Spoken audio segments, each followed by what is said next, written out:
পাক চর সন্দেহে গ্রেফতার আরো এক রাজস্থানের সরকারি কর্মী।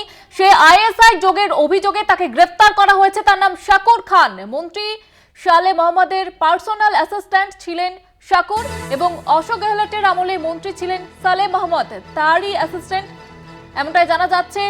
জ্যোতি মালহোত্রা, তার গ্রেফতারির পরে একের পর এক নাম সামনে আসছে। এবার পাক চর সন্দেহে গ্রেফতার করা হয়েছে আরো একজনকে। মন্ত্রী সালে মোহাম্মদের পার্সোনাল অ্যাসিস্ট্যান্ট ছিলেন শাকুর খান, তাকে গ্রেফতার করা হয়েছে পাক চর সন্দেহে।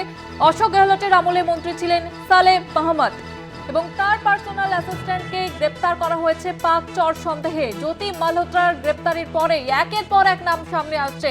এবার আরো একজনকে গ্রেফতার করা হয়েছে রাজস্থানের থেকে। আইএসআই যোগের অভিযোগে গ্রেফতার শাকুর খান এবং তদন্ত চলছে এখনো পর্যন্ত।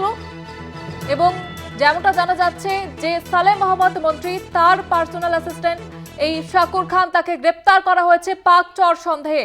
প্রতিনিধি অরিত্র ঘোষ রয়েছে আমাদের সঙ্গে, বিস্তারিতভাবে কথা বলবো।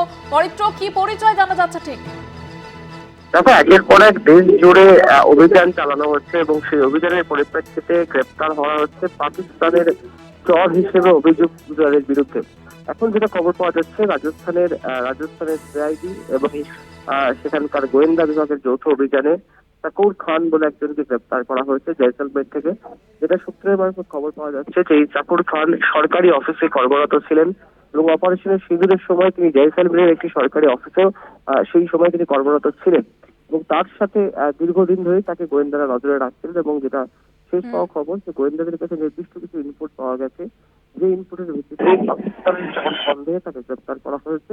এবং সূত্র মারফত যেটা খবর পাওয়া যাচ্ছে, শাকুর খানের সঙ্গে আইএসআই, পাকিস্তানের যে গুপ্তচর সংস্থা, সেই আইএসআই একটা যোগাযোগের তথ্য প্রমাণ সামনে আসছে। সেই কারণে তাকে গ্রেপ্তার করা হয়েছে এবং নিজেদের হেফাজতে নিয়ে তাকে জিজ্ঞাসাবাদ করা হবে কিভাবে তিনি পাকিস্তানের চরদের সাথে জড়িত কোনো তথ্য আদান প্রদান করেছেন কিনা সেই বিষয়গুলি জানার চেষ্টা করবে রাজস্থান পুলিশ।